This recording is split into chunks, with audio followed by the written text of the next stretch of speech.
नमस्ते दोस्तों, अद्वैत क्लासेस में आपका स्वागत है। फ्रेंड्स, हम लोग शुक्ल जी की पुस्तक को देख रहे थे और उसके अंतर्गत हम लोग आधुनिक गद्य साहित्य परंपरा का प्रवर्तन को देख रहे थे। ठीक है, तो मैंने बताया था कि इसको इन्होंने तीन उत्थान में बांटा है। ठीक है, प्रथम उत्थान के अंतर्गत प्रकरण 1 और 2 था, जो कि हम लोगों ने देख लिया है। आज हम लोग देखने वाले हैं द्वितीय उत्थान को, जिसके अंतर्गत प्रकरण 3 है और अगले वीडियो में हम लोग प्रकरण 4 को देखेंगे। तो चलिए यहाँ से शुरू करते हैं। इसका नाम है गद्य साहित्य का प्रसार। ठीक है, सामान्य परिचय। ये फ्रेंड्स, ये जो प्रकरण है ये सामान्य परिचय के तौर पर है। तो इसमें जो भी विधाएं हैं, नाटक, निबंध, कहानी, उन सब के बारे में थोड़ी थोड़ी चर्चा की गई है। तो देखिए, शुरू करते हैं। इस उत्थान का आरंभ हम संवत 1950 से मान सकते हैं। इसमें हम कुछ ऐसी चिंताओं और आकांक्षाओं का आभास पाते हैं जिसका समय भारतेंदु के सामने नहीं आया था। भारतेंदु मंडल मनोरंजक साहित्य निर्माण द्वारा हिंदी गद्य साहित्य की स्वतंत्र सत्ता का भाव ही प्रतिष्ठित करने में अधिकतर लगा रहा। प्रथम उत्थान के भीतर बहुत बड़ी शिकायत यह रहा करती थी कि अंग्रेजी की ऊंची शिक्षा पाए हुए बड़े बड़े डिग्रीधारी लोग हिंदी साहित्य के नूतन निर्माण में योग नहीं देते और अपनी मातृभाषा से उदासीन रहते हैं। ठीक है, प्रथम उत्थान में ये समस्या थी। द्वितीय उत्थान में यह शिकायत बहुत कुछ कम हुई। ठीक है, यह शिकायत होगा। उच्च शिक्षा प्राप्त लोग धीरे धीरे आने लगे, पर अधिकतर यह कहते हुए कि मुझे तो हिंदी आती नहीं। इधर से जवाब मिलता था, तो क्या हुआ, आ न जाएगी, कुछ काम तो शुरू कीजिए। अतः बहुत से लोगों ने हिंदी आने के पहले ही काम शुरू कर दिया। उनकी भाषा में जो दोष रहते थे वे उनकी खातिर से दरगुजर कर दिए जाते थे। जब वे कुछ काम कर चुकते थे, 2-4 चीजें लिख चुकते थे, तब तो पूरे लेखक हो जाते थे। फिर उन्हें हिंदी आने न आने की परवाह क्यों होने लगी। इस कालखंड के बीच हिंदी लेखकों की तारीफ में प्रायः यह कहा सुना जाता रहा कि ये संस्कृत बहुत अच्छी जानते हैं, ये अरबी फारसी के पूरे विद्वान हैं, ये अंग्रेजी के अच्छे पंडित हैं। यह कहने की आवश्यकता नहीं समझी जाती थी कि ये हिंदी बहुत अच्छी जानते हैं। यह मालूम ही नहीं होता था कि हिंदी भी कोई जानने की चीज है। परिणाम यह हुआ कि बहुत से हिंदी के प्रौढ़ और अच्छे लेखक भी अपने लेखों में फारसी दानी, अंग्रेजी दानी, संस्कृत दानी आदि का कुछ प्रमाण देना जरूरी समझने लगे थे। अर्थात जिनको हिंदी बहुत अच्छी आती थी वो भी फारसी, अंग्रेजी, संस्कृत आदि शब्दों का प्रयोग करते थे ताकि उन्हें विद्वान समझा जाए। भाषा बिगड़ने का एक और सामान दूसरी ओर खड़ा हो गया था। हिंदी के पाठकों का वैसा अकाल नहीं था, विशेषतः उपन्यास पढ़ने वालों का। बंगला उपन्यासों के अनुवाद धड़ाधड़ निकलने लगे थे। बहुत से लोग हिंदी लिखना सीखने के लिए केवल संस्कृत शब्दों की जानकारी ही आवश्यक समझते थे, जो बंगला की पुस्तकों से प्राप्त हो जाती थी। यह जानकारी थोड़ी बहुत होते ही वे बंगला से अनुवाद भी कर लेते थे और हिंदी के लेख भी लिखने लगते थे। ठीक है, अर्थात उन्हें हिंदी की बहुत अच्छी जानकारी नहीं रहती थी, संस्कृत की जानकारी लेकर के वो लिखना शुरू कर देते थे, तो वो भी भाषा बिगड़ने का एक कारण बन जाता था। यह पहले कहा जा चुका है कि भारतेंदु जी और उनके सहयोगी लेखकों की दृष्टि व्याकरण के नियमों पर अच्छी तरह जमी नहीं थी। वे इच्छा किया, आशा किया ऐसे प्रयोग भी कर जाते थे और वाक्य विन्यास की सफाई पर भी उतना ध्यान नहीं रखते थे, पर उनकी भाषा हिंदी ही होती थी, मुहावरे के खिलाफ प्रायः नहीं जाती थी।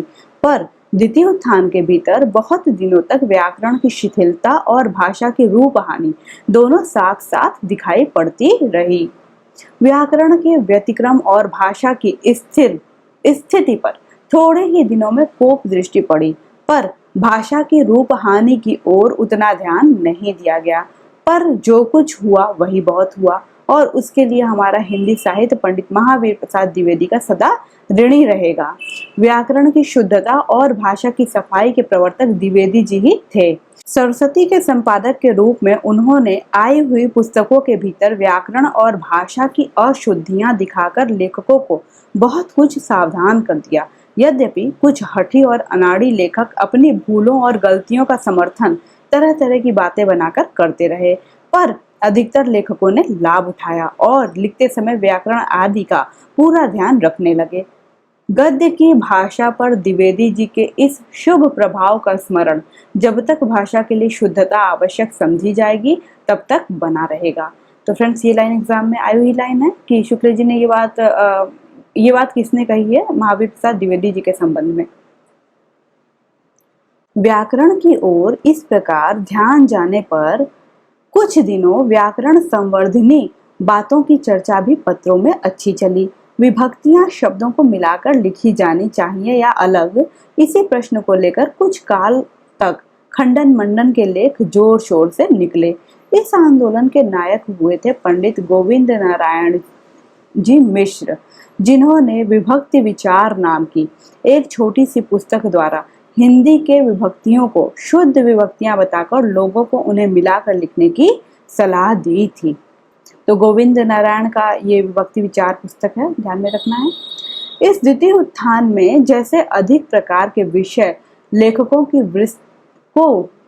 को विस्तृत दृष्टि के भीतर आए, यहाँ पर होना चाहिए लेखकों की, पर पुस्तक में भी लेखकों को ही लिखा था, लेखकों की विस्तृत दृष्टि के भीतर आए, वैसे ही शैली की अनेक रूपता का अधिक विकास भी हुआ। ऐसे लेखकों की संख्या कुछ बढ़ी जिनकी शैली में कुछ उनकी निज की शिष्टता रहती थी, जिनकी लिखावट को परखकर लोग कह सकते थे कि यह उन्हीं का है।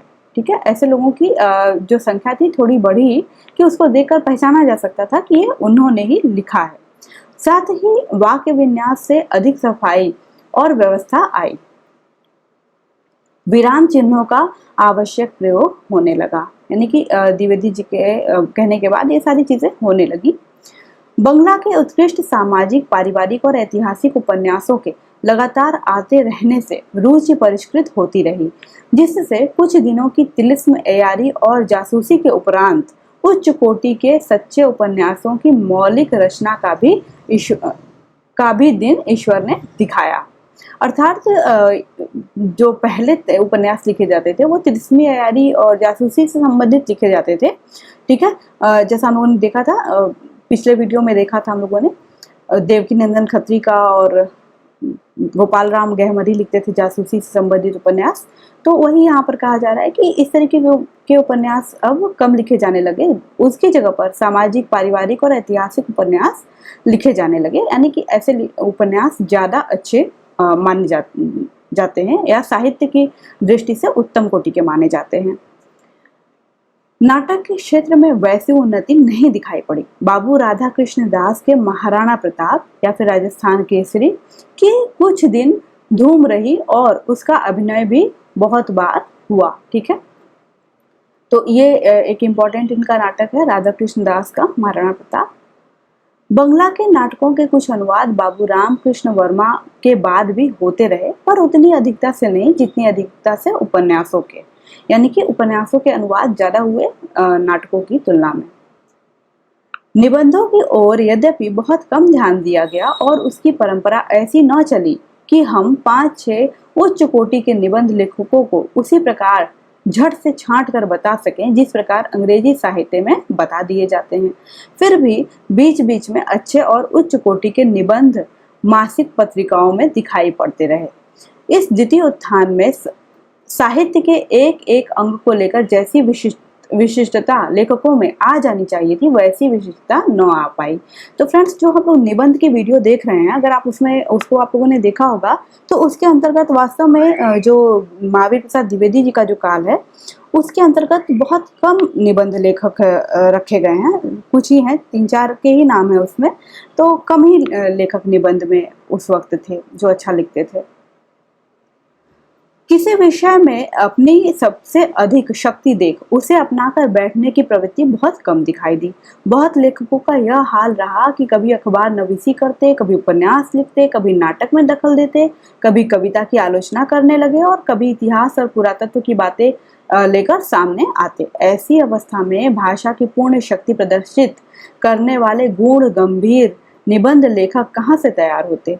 फिर भी भिन्न भिन्न शैलियां प्रदर्शित करने वाले कई अच्छे लेखक इस बीच में बताए जा सकते हैं, जिन्होंने लिखा तो कम है पर जो कुछ लिखा है वह महत्व का है। समालोचना का आरंभ यद्यपि भारतेंदु के जीवन काल में ही कुछ न कुछ हो गया था, पर उसका कुछ अधिक वैभव इस द्वितीय उत्थान में ही दिखाई पड़ा। श्रीयुत पंडित महावीर प्रसाद जी द्विवेदी ने पहले पहल विस्तृत आलोचना का रास्ता निकाला। स्थायी साहित्य में परिगणित होने वाली समालोचना, जिसमें किसी कवि की अंतर्वृत्ति का सूक्ष्म विवक्षेद होता है, उसकी मानसिक प्रवृत्ति की विशेषताएं दिखाई जाती हैं, बहुत ही कम दिखाई पड़ी। ठीक है, तो कहने का मतलब है कि जो समालोचना की शुरुआत थी वो तो भारतेंदु जी के समय हो गई थी। हम लोगों ने देखा था पिछले वीडियो में, सच्ची समालोचना नाम से बालकृष्ण भट्ट जी ने लिखा था, तो 1886 में।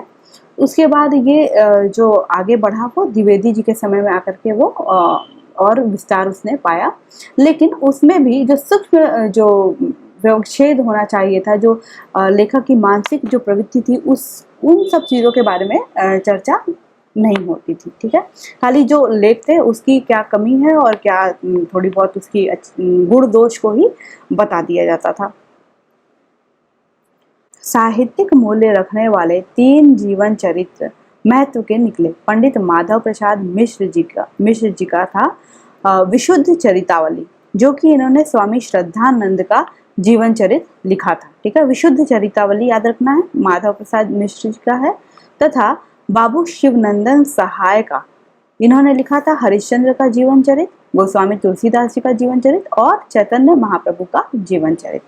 तो 3 इन्होंने लिखा था, जिसमें से ये हरिश्चंद्र का जीवन चरित्र ज़्यादा महत्वपूर्ण है, बाबू शिवनंदन सहाय ने लिखा है। तो फ्रेंड्स, ये प्रकरण 3 हम लोगों का बहुत छोटा सा था, 3 पेज का ही था, और ये यहाँ पर समाप्त हो जाता है। अगले वीडियो में हम लोग प्रकरण 4 को देखने वाले हैं, और उसमें जो भी कहानी, निबंध, नाटक, सबको बहुत ही डिटेल में बताया गया है। तो अगला प्रकरण जो है वो इम्तिहान की दृष्टि से बहुत महत्वपूर्ण है।